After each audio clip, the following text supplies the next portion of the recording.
ગીર સોમનાથના ઉનામાં શિક્ષક દ્વારા વિદ્યાર્થી પાસે દારૂ મંગાવવાની ઘટના સામે આવી। શિક્ષણ પ્રધાન પ્રદ્યુમન વાજાનું નિવેદન સામે આવ્યું। દારૂ મંગાવનાર શિક્ષકની અટકાયત કરાઈ છે। આવું કૃત્ય કોઈ પણ સંજોગોમાં સાંખી નહીં લેવાય। આ સમગ્ર મામલે તપાસ સમિતિની રચના કરાઈ।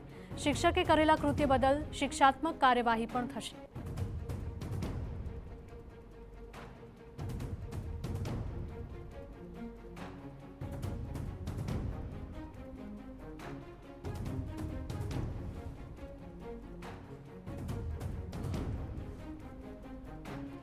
શિક્ષકે કરેલા આ કૃત્ય બદલ તેને શિક્ષાત્મક કાર્યવાહી પણ કરવામાં આવશે તેવી ખાતરી શિક્ષણ પ્રધાને આપી છે। એ શિક્ષકને તાત્કાલિક અસરથી ફરજ મોકૂફી હેઠળ મૂકવામાં આવ્યા છે।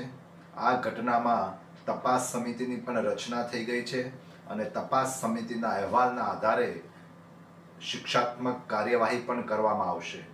આવું કૃત્ય ક્યારેય પણ સાંખી લેવાય નહીં।